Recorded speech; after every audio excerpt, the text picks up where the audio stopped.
जिल्ह्यातील सनदी अधिकाऱ्यांच्या झालेल्या बदल्या थांबवण्याचा प्रयत्न काहींकवी करण्यात येत आहे। नवीन अधिकारी येत आहेत, त्यांना डिमोरलाइज करू नका। तुम्ही राज्याचे मंत्री आहात, त्यांना चांगले काम करू द्या। माझ्या गावाला अजूनही पाणी मिळालेले नाही। मंत्री सोडून इतर काही लोक त्यांचे ट्रान्सफर थांबवण्याचा प्रयत्न करतात। त्यांना मी थेट विचारतो, तुम्हाला कचऱ्याचे कॉन्ट्रॅक्ट हवे का? प्रधानमंत्री आवास योजनेचे प्रोजेक्टचे बिल काढायचे का? ज्यांचे बिल परवानगीशिवाय काम झालेले नाही तरीही बिल काढायचे का? त्यांना काम करू द्या, गावाचा विकास करू द्या, अडथळे आणू नका, असे आवाहन मराठा आरक्षण योद्धा विनोद पाटील यांनी व्हिडिओच्या मार्फत केले आहे। अधिकारी श्री जी श्रीकांत यांची छत्रपती संभाजीनगरमधून बदली झाली। त्यांच्या या बदलीसाठी मी त्यांना हार्दिक शुभेच्छा देतो व लवकरच ते नवीन जागी रुजू होतील व राज्याचं काम करतील। आज एक धक्कादायक बाब माझ्या समोर आली की वर्तमानपत्रामध्ये स्थानिक मंत्र्यांचं म्हणणं असं की आम्ही यांची बदली होऊ देणार नाही। माझा प्रश्न त्यांना असा आहे की माननीय मुख्यमंत्री महोदयांनी घेतलेला निर्णय आपल्याला मान्य नाही का?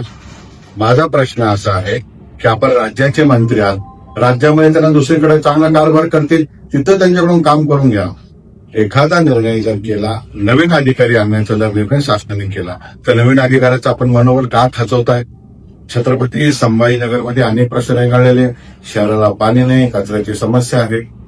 त्यामुळे कृपया माननीय मुख्यमंत्री साहेबांनी जो निर्णय घेतला तो सर्व शहरवासियांना आम्हाला मान्य आहे, त्यात कुठलाही बदल होता कामा नये अशी मी माननीय मुख्यमंत्री महोदयांना विनंती। तसं एक 4-2 लोक जे बदली थांबवण्यासाठी प्रयत्न करताय, मंत्री सोडून, मी त्यांना थेट सवाल विचारू इच्छितो, आपल्याला कचऱ्याचा कॉन्ट्रॅक्ट पाहिजे म्हणून ही बदली थांबवायची का?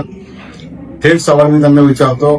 भारताचे प्रधानमंत्र्यांनी स्वप्न बघितलं प्रत्येक सामान्य माणसाला घर भेटलं पाहिजे, त्यांना प्रधानमंत्री आवास योजनेअंतर्गत घर भेटलं पाहिजे। म्हणजे इथं काम न करता, साध्या घराची बांधकाम परवानगी न करता, कॉन्ट्रॅक्टरला बिल देण्यासाठी तुम्हाला आयुक्तांची बदली थांबवायची का? कृपया असं ठरू नका। माननीय मुख्यमंत्री महोदयांनी निर्णय घेतला, विचारपूर्वक ते निर्णय घेता आणि नवीन अधिकाऱ्याला काम करू द्या। आपण सर्वजण त्यांच्या